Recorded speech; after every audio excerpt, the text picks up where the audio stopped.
자, 오늘 본문 고린도전서의 말씀을 통해서 우리가 함께 은혜를 나누기 원합니다. 고린도 교회에는 사도 바울의 사랑을 입은 성도들, 그래서 사도 바울이 정말 그리스도의 사랑을 가지고 열정을 가지고 전도하고 세운 개척교회 같은 그런 곳입니다. 고린도 교회. 그 고린도 교회에 그래서 1장 2절에 보니까 고린도에 있는 하나님의 교회 곧 그리스도 예수 안에서 거룩하여지고 성도라 부르심을 받은 자들과 또 각처에서 우리의 주 곧 그들과 우리의 주 되신 예수 그리스도의 이름을 부르는 모든 자들에게 하나님 우리 아버지와 주 예수 그리스도로부터 은혜와 평강이 있기를 원하노라. 이 말씀을 쭉 읽어보면 여기 이 고린도 교회를 향한 바울의 그 사랑이 얼마나 각별한가. 그런데 반면에 이 고린도 교회는 이 바울에 대해 굉장히 바울을 힘들게 했던 그런 교회이기도 합니다. 바울을 힘들게 했어요. 바울의 사도권이 어디서 왔느냐? 이 진짜냐? 여러분 앞에 이 강단에 서 있는 목회자가 이제 목사라고 이야기를 하는데 진짜냐 이렇게 물어본다고 한번 생각을 해보세요. 당신 진짜 목사냐? 학교 졸업장도 가져오고 안수받은 그 증거를 대라.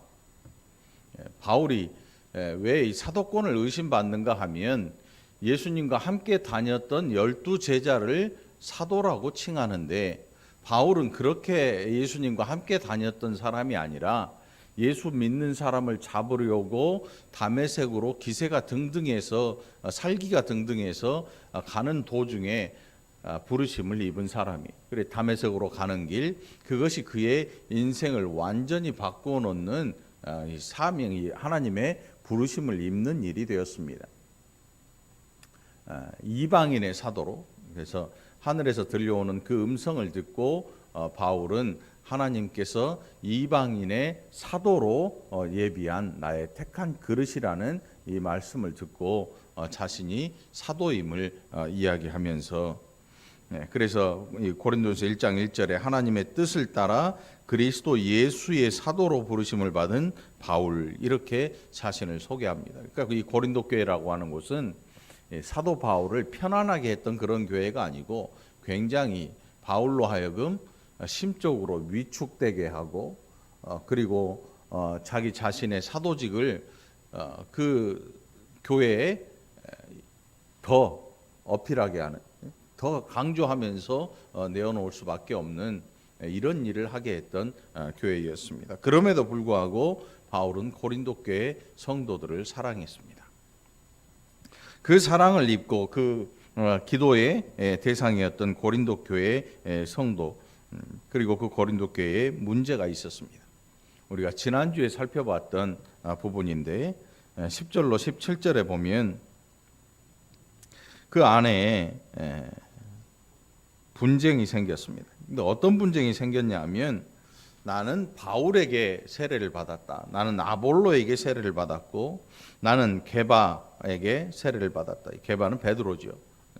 나는 그리스도에게 속한 자다. 그러니까 자기를 세례 베풀었던 그 사람을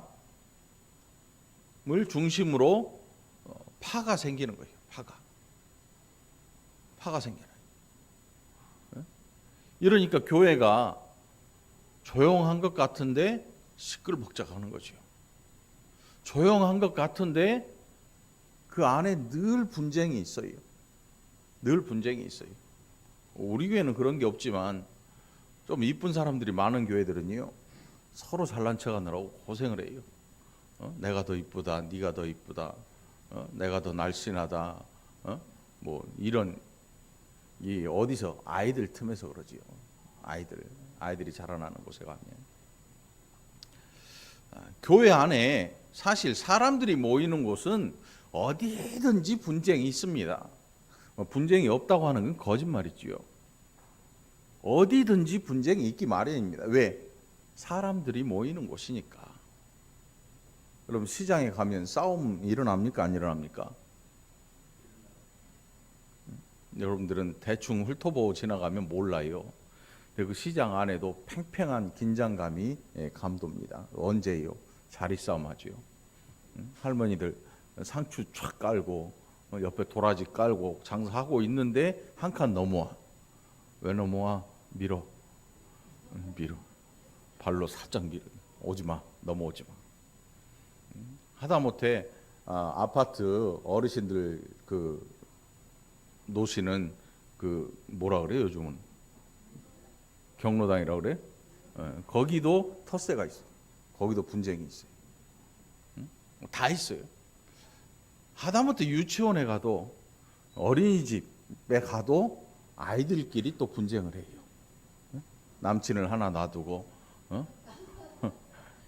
내가 먼저 손잡았다. 아니다. 내가 먼저 손잡았다. 너 우리 할머니한테 일릴 거다.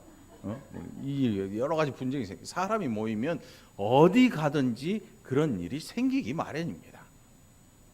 자, 어떤 사람들은 교회가 싸우는 것, 교회가 분쟁을 겪는 것 이런 것들을 보고 아이고 야 예수 믿는다는 것들 다 필요 없어 이렇게 이야기를 해요. 그런데 사실은 어느 곳이나 이런 문제를 가지고 있습니다. 아이고 야 예수 믿는 것들 좀 못 써. 예수 믿는다는 게 싸우기나 하고 그런 말을 하는 그 사람조차도 싸워요.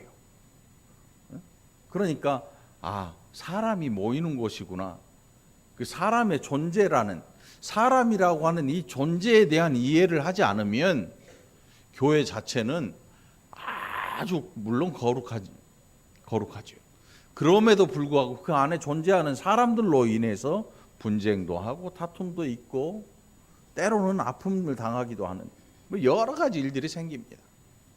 여러분들 교회를 바라볼 때에 천사처럼 생각하고 바라보면 안 돼요. 교회 안에 있는 성도들은 천사가 아니야. 날개가 없잖아. 날개가 없잖아요. 천사들이 아니야.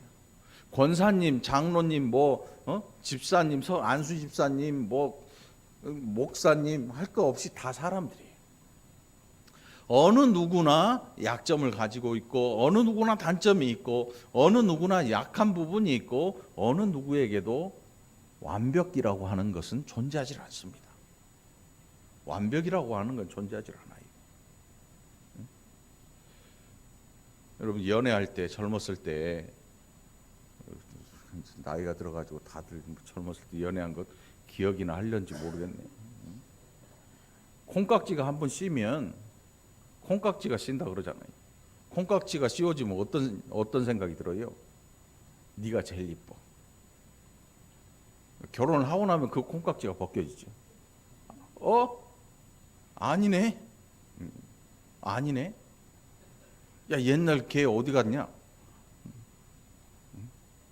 배를 쳐다보기도 하고 옛날에 그 멋졌던 남자, 그 멋졌던 여자 그때는 몰랐는데 지금 보니까 평범한 거죠. 살다 보니까. 우리 모든 사람이 다 그래요. 그래서 인간이라고 하는 이 존재를 이해하지 못하면 우리는 신앙생활을 하는데 굉장히 불편함을 겪습니다.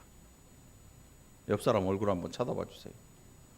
이쁘게 도끼눈 말고 이쁘게 이쁜 눈으로 한번 쳐다봐 주세요. 남녀노소 할 거 없이 모든 인간이라고 하는 존재는 공부를 많이 했건 적게 했건 나이가 많거나 적거나 모두가 다 하나님 앞에서 똑같은 존재들이에요.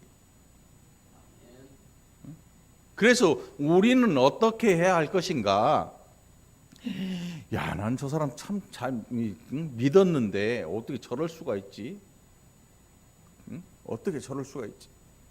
이렇게 하면 안 돼요. 연약한 인생이구나.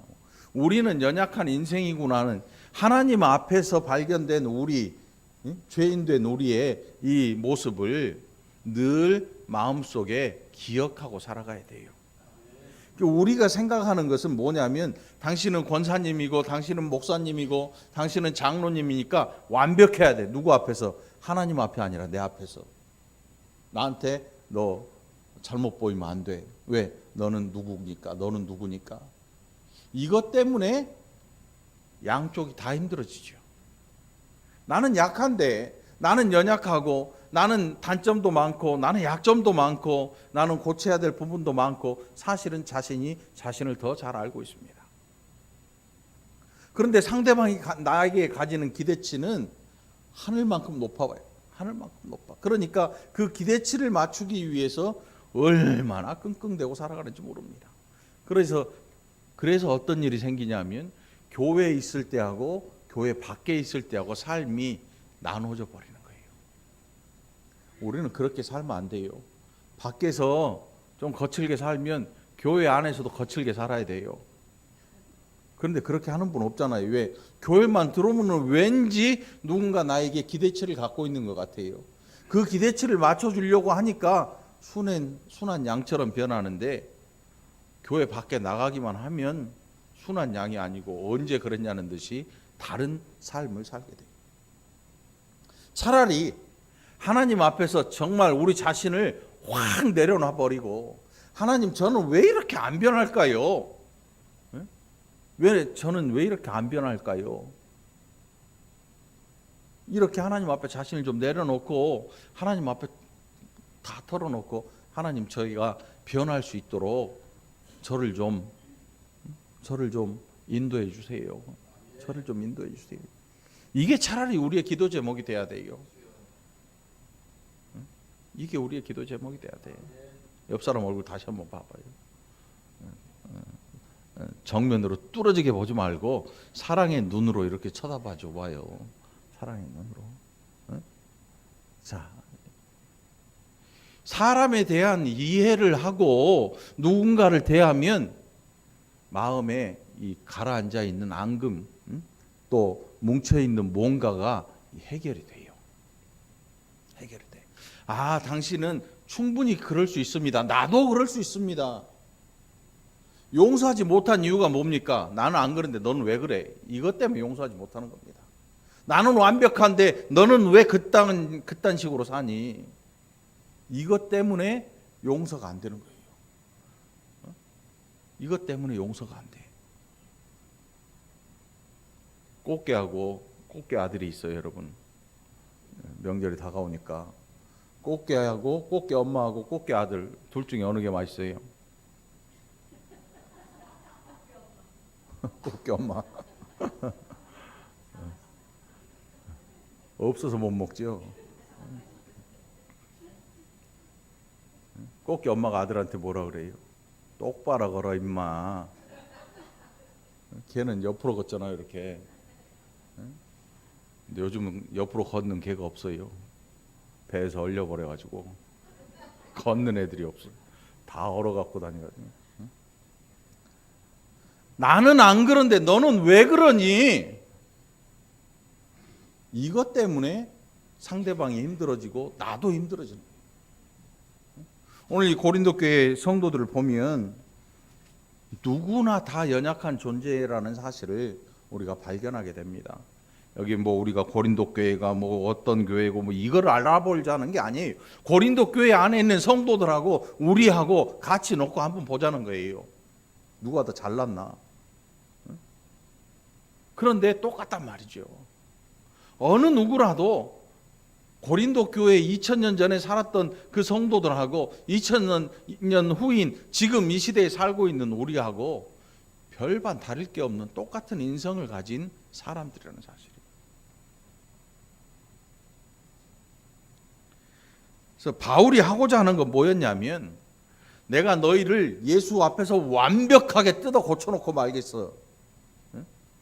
여러분 교회 생활하면서 잘못하면 어떤 생각을 가지냐면 내가 성경 공부를 하고 하나님에 대한 지식을 가짐으로 또 기도를 쫙 하면서 네가 변화돼서 하나님 앞에서 완벽한 인간으로 변화시켜 놓고 말겠어. 만일 사람이 사람에 대해서 이런 마음을 가진다면 큰 교만입니다. 사람은요, 사람을 변화시킬 수가 없어요. 왜냐하면 자기 자신도 변화되지 못하거든요. 이게 그냥 뚜껑으로 꽉 눌러놓는 것이지 이게 뚜껑이 열리는 순간 뻥 하면서 사고가 나는 거예요. 뻥튀기는 맛있기라도 하지요. 사람 속에 있던 이게 감춰졌던 이게 터져 나오는 순간 아무도 그것을 걷잡을 수가 없습니다.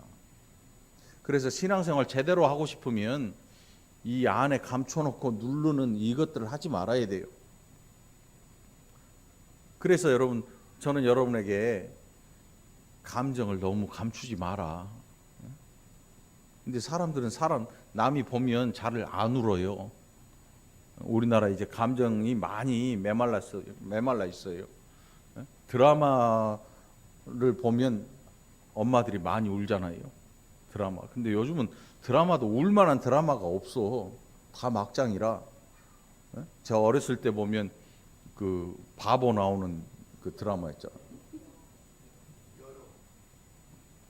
이걸 아는 사람은 60 된 거야. 스스로 나이를 이제 밝히는 거지.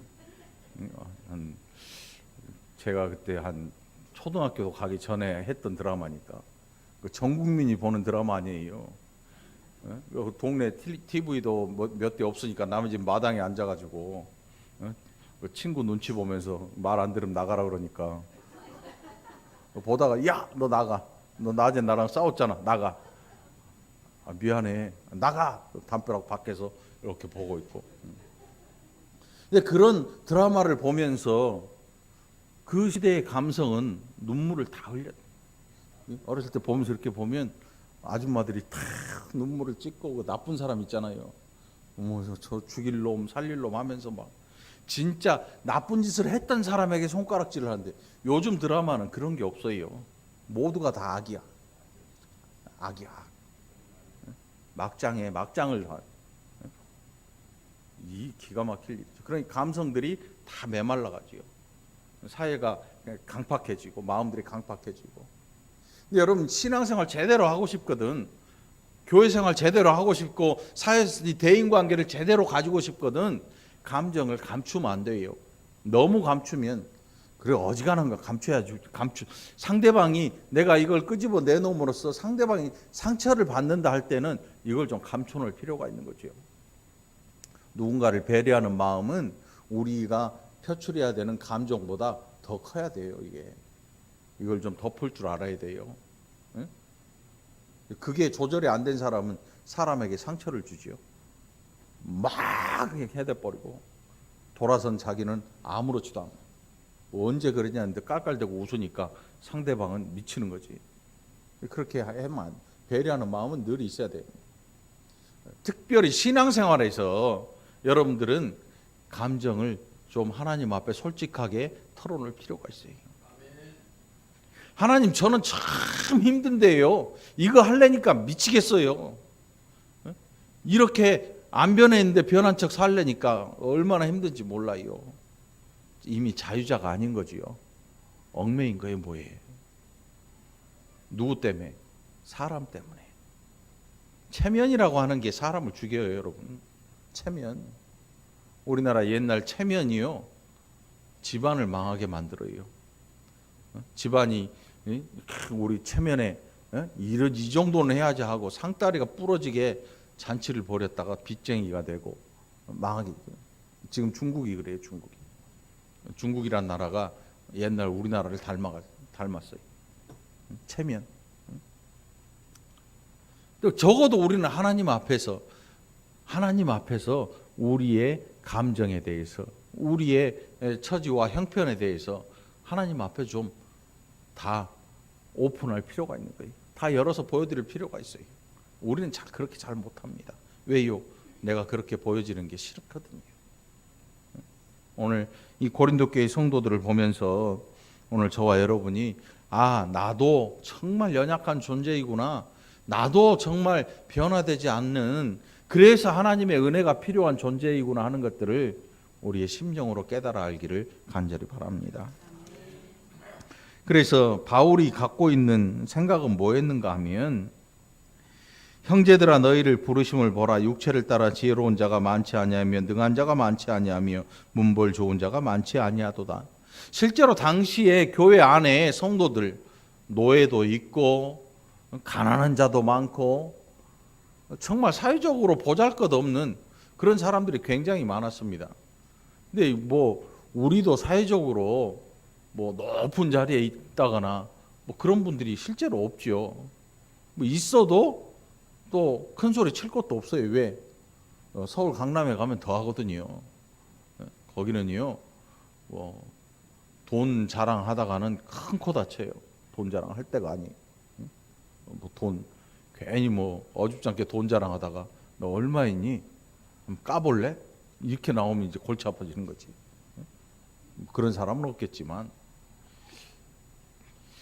지금 바울이 하고자 하는 이야기는 뭐냐면, 야, 너희가 가지고 있는 하나님께서 교회에 주신 진짜 은혜가 무엇인지를 너희가 아느냐? 안다면 너희 자신을 한번 돌아보아라. 하나님께서 너희를 왜 부르셨을 것 같아?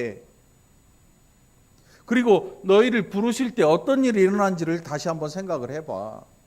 여러분, 하나님께서 우리를 부르실 때 어떤 일이 있었어요? 그 아들이 죽었어요. 그 아들이 죽었어요. 저 때문에, 여러분 한 사람 한 사람 때문에 우리 죄를 담당하기 위해서 하나님의 독생자이신 예수 그리스도께서 나를 위해서 십자가에 달려 죽으셨단 말이에요. 누군가 나를 위해 죽었어요. 그분이 하나님의 아들이에요. 그분이 내 죄를 다 담당하고 죽으셨단 말이에요. 그 일 때문에 저와 여러분이 지금 이곳에 앉아 있게 된 거예요. 그러니 여기서 이 하나님이 죽은 이 사건이 나를 이곳에 오게 했는데, 내가 사회적인 위치, 명예, 또 문벌 좋은 거, 학벌 좋은 거, 이런 걸 따져가지고 너희가 그런 걸로 하나님 앞에서 자랑할 수 있느냐 이거예요. 하나님 앞에 너희의 자랑거리가 과연 무엇이냐? 너희의 사회적 명성이 너를 구원한 게 아니다. 그것은 오히려 너를 더 죄악으로 밀어넣었다. 네가 가진 물질이 오히려 너를 더 죄악의 구덩이로 더 밀어넣어. 그런데 그리스도께서 너를 위해 죽으심으로 말미암아 너를 구원하신 하나님의 사랑이 너에게 임했지 않느냐. 오늘 바로 그런 의미에서 31절에서 바울은 말하기를 자랑하는 자는 주 안에서 자랑하라 함과 같게 하려 함이라. 여러분, 우리의 자랑은, 우리 평생의 자랑은 주로 예수 그리스도가 우리의 자랑임을 기억하시기를 간절히 축원합니다. 사회적인 명성이나 사회적인 위치, 또 내가 가지고 있는 물질들, 이런 걸로 우리의 자랑거리를 삼지 말라는 거예요. 그거는 세상 사람들이 하는 일이지요. 교회 안에, 적어도 그리스도 예수 안에 있는 이 거룩한 공동체는 그런 걸로 자랑거리를 삼을 수 없을 뿐만 아니라, 만일 그걸로 자랑거리를 삼고 있는 성도가 있다면 그건 정말 우스꽝스러운 일이라는 겁니다. 우스꽝스러운 일이에요. 아이들이 특히 그래요. 아이들 아직 철이 안 들고 잘 모르잖아요. 아이들은 플라스틱 반지 하나도 자랑을 해요. 여러분, 플라스틱 반지 반짝반짝 이쁜 거 있잖아요. 이것만 갖고 가도요, 애들 앞에서 막 자랑을 엄청 해대요. 그러니까 옆에 애가 알았어, 너 내일 봐, 갖고 왔어요, 지네 엄마 거 진짜를. 근데 애들은 그게 별로 안 이쁘죠. 진짜를 보여줘도 별로 안 이뻐. 가짜가 원래 더 이쁘거든요. 아이들은 그래요. 우리 성도들이 아직 믿음이 덜 자랐으면 그럴 수 있어요. 그런데 그 모습은 정상적인 게 아니고 아직 어릴 때 모습이니까 자라나도록 우리가 배려해주고 놔둬야죠. 그런데 문제는, 야, 자랐을 법한데, 이 정도면 정말 자라났을 법한데 하는 분이 이렇게 자라지 못한 모습을 보일 때, 그건 정말 우스꽝스러운 거예요. 거기에서 바울은 하나님께서 너희를 부르셨는데, 부르심의 이유가 뭔 줄 아니? 그거는 너를 불러서 너보다 더 잘난 사람의 코를 납작하게 해주려고 그러신 거야. 네가 부러워하고 네가 그렇게 되고 싶어 하던 그 사람, 그래서 네 앞에서 높은 모습으로, 강한 모습으로 있던 그 사람이 너를 보고 부끄러워하는 거야. 하나님께서 너를 부르신 목적은 바로 거기에 있어. 하나님께서 너를 부르셔서 그로 말미암아 네가 생각하는 이 세상의 높은 자가 너를 보고 부끄러워하는 거야. 그 일을 위해서 부르심이야. 우리 모든 사람의 부르심은 바로 나를 통해서 하나님께서 세상에 보여주고자 하는 것입니다. 봐라, 니네가 별 볼 일 없어 하는 이 내 자녀가, 내 아들이, 내 딸이 나의 자녀가 되면서 봐라, 이렇게 변화된 삶을 살고 있지 않느냐. 그래서 중요한 게 뭐냐면, 예수를 믿는다고 하는 것은 예수를 믿으면 변화가 찾아옵니다. 그 변화가 찾아오면 변해야죠. 그 변화를 마음에 담아두고 사는 사람은 없잖아요. 변화가 찾아오면 뭔가 달라지는 거예요. 아, 저 인간이 뭔가 달라졌는데 잘 모르겠네. 만날 때마다 이상해요. 아, 얘가 옛날 같으면 욕이 튀어나와서 진작 나왔을 텐데 욕짓거리를 안 하네. 응? 자꾸 찔러봐요. 자꾸 찔러봐. 우리나라 초기 기독교 복음이 들어왔을 때 어떤 분이 깡패로 살다가, 장터에 깡패로 살다가 목사님이 됐어요. 예수를 잘 믿는 목사님이 됐어요. 그러니까 그 사람을 잘 아는 시장 할아버지가 그 코 밑에서 이 곰방대를 들고 담배를 뿍뿍 펴대고 성질을 돋군 거죠. 옛날 성질을 이만 확 나오게 멱살을 확 잡았어요. 그러면 그렇지, 네가 이렇게 된 거야. 목사님 어떻게 했어요? 그냥 털썩 주저앉았죠. 왜? 아, 이렇게 변하는 게 힘들구나. 응? 자기는 예수 믿고 목사가 된 일이 너무나 자랑스럽고 좋았는데 가만히 보니까 제멋에 혼자 취해 있던 거죠. 응? 누군가 자기의 성질을 돋구니까 있게 하면서 멱살을 붙은 거예요. 응? 그러면서 느낀 거죠. 아, 이게 내가 덜 변했구나. 내가 진짜 변하려면 내 밑에서 그 어떤 사람이 뭔 짓거리를 하든 내 속에 있는 걸 다 끄집어내든 이게 안 튀어나와야 되는데, 그런데 사람이 그 변하는 게 쉽습니까, 여러분? 결코 쉽지 않아요. 목사인 저도 집사람하고 말다툼할 때는 이게 벌컥벌컥 튀어나오는데 목사만 그러겠습니까, 여러분? 누구라도 변하는 게 쉽지 않아요. 변하는 게 쉽지 않아. 그런데 중요한 것은 자기가 안 변했다는 사실을 알고 살아가는 거예요.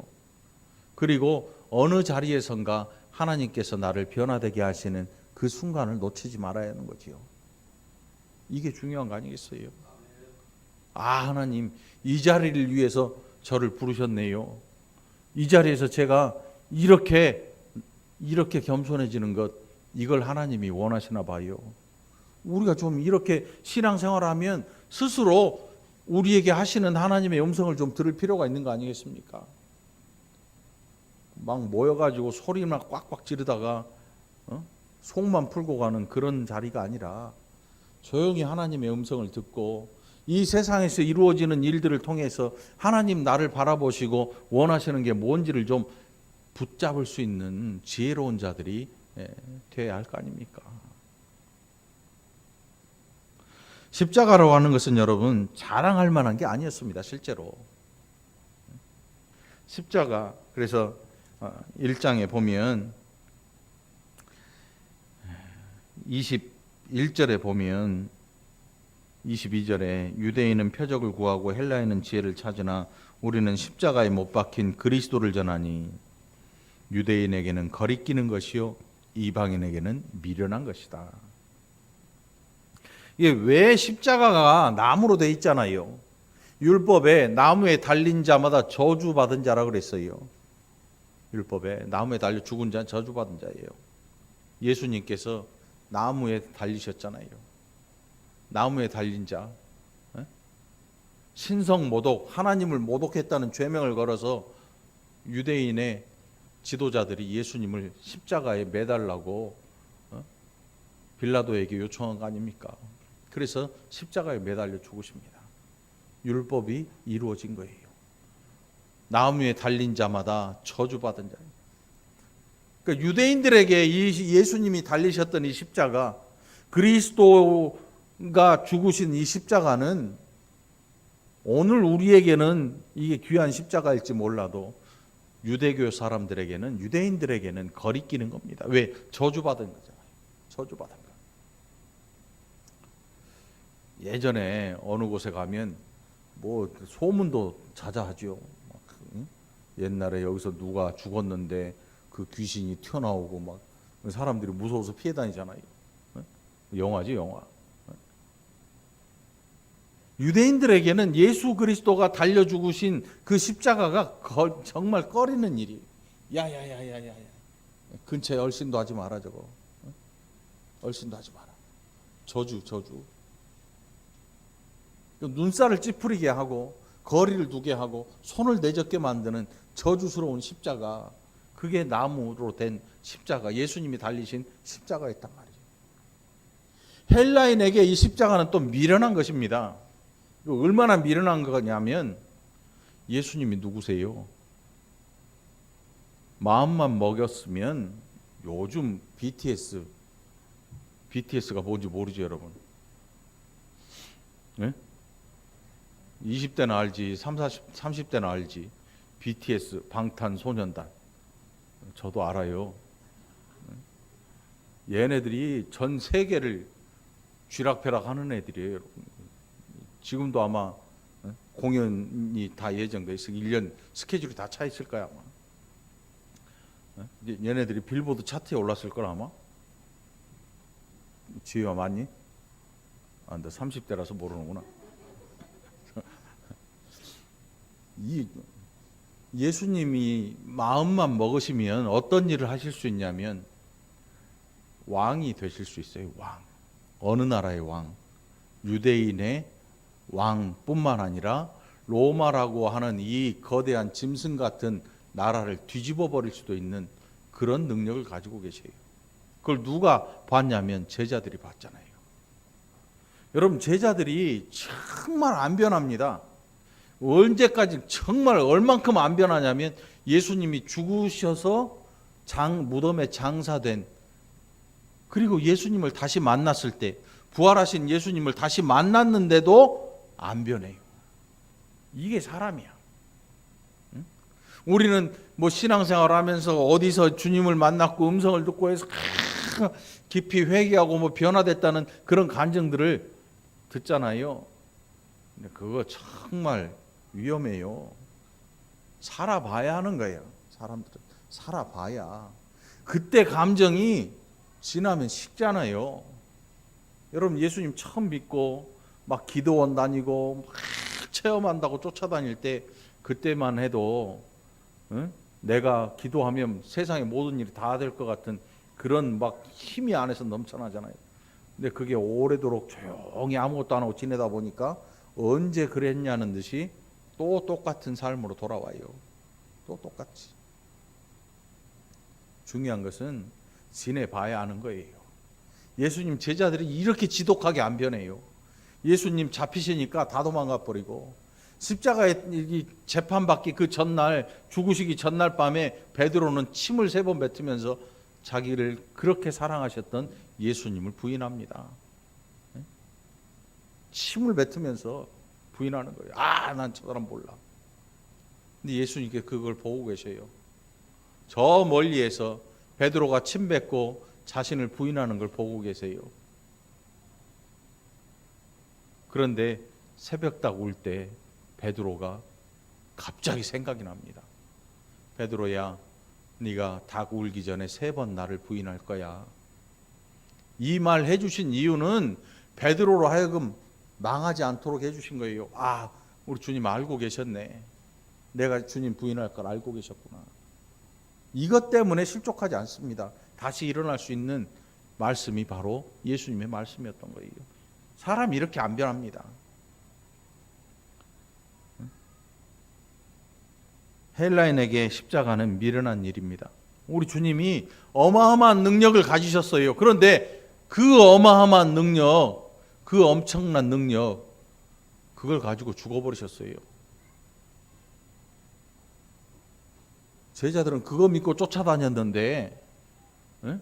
여러분 한번 생각해 보세요. 제가 막 손을 얹으면 암 환자가 막 나와가지고 할렐루야 하면서 일어나고, 평생 걸어다녀 보지도 못한 안진뱅이가 안수하니까 벌떡 일어나서 막 뛰면서 춤을 추고 생방송으로 중계가 되고, 이게 진짜일까 가짜일까 막 하면서 방송국 관계자들이 깜짝깜짝 놀라면서 자기도 고쳐달라고 막 그러고 말이지요.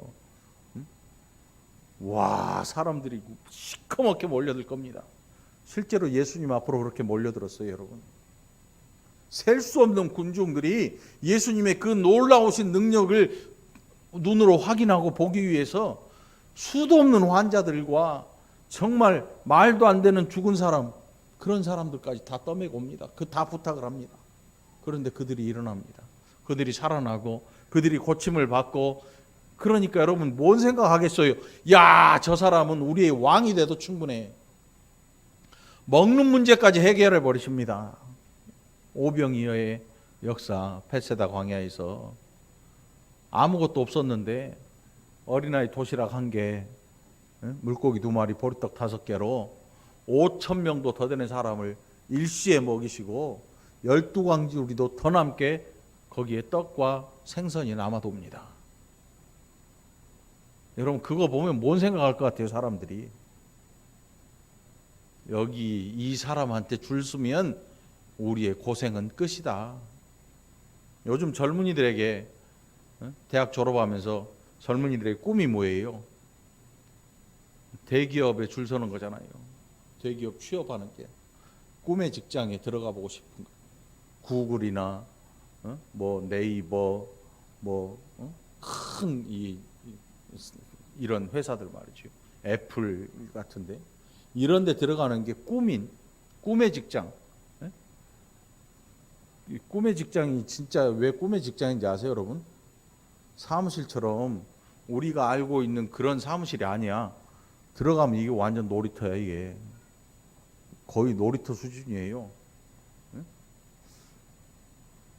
그 어디 그 게임 만드는 회사의 그 분위기를 보니까 이게 회사가 아니야. 회사가 아니야. 가산동에 보면 그 게임 만드는 회사들이 많이 있어요. 벤처기업들이. 근데 거기 가면 얘네들이 이거 직장 생활 하는 거 맞아? 이런 생각이 들 정도로 별로 일도 안 해.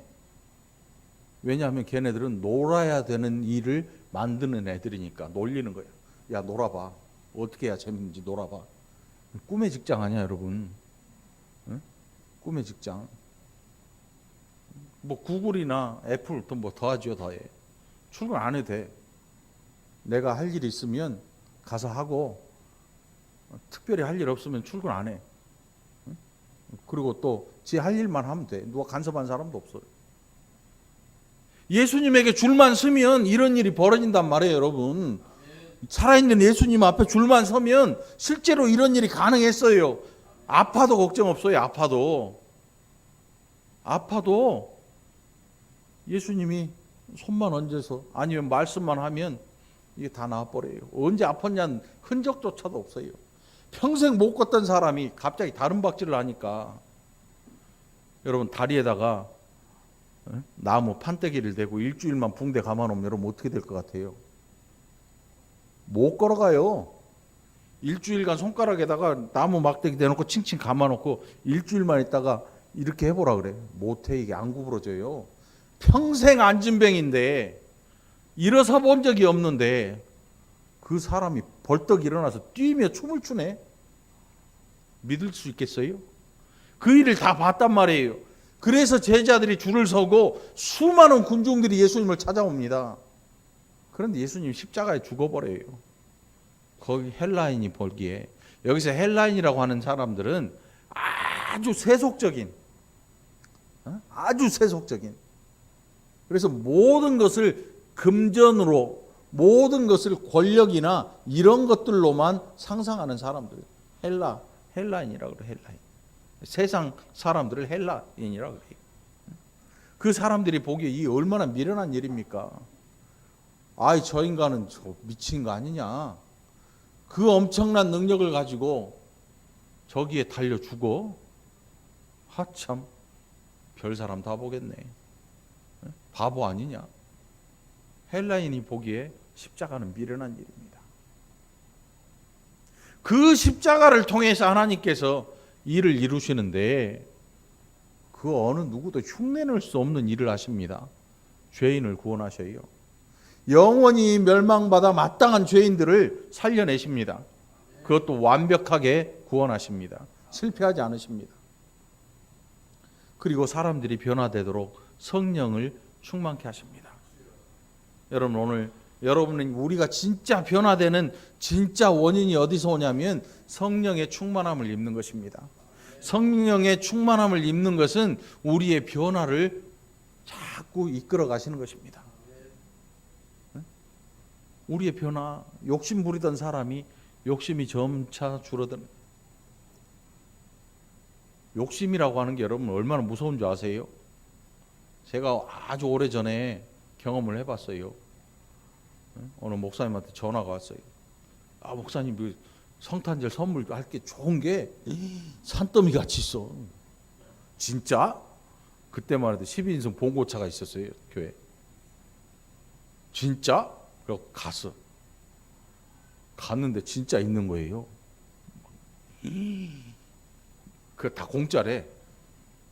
처음에는 신나가지고, 야, 이제 아이들, 주일학교 아이들도 주고, 이제 차에다 차곡차곡 실는데 옆에를 보니까 목사님들이 막 싣고 있는 거예요. 막 실어. 처음에 전부 다 골라서 좋은 것만 실더니 갑자기 속도를 내는 거예요.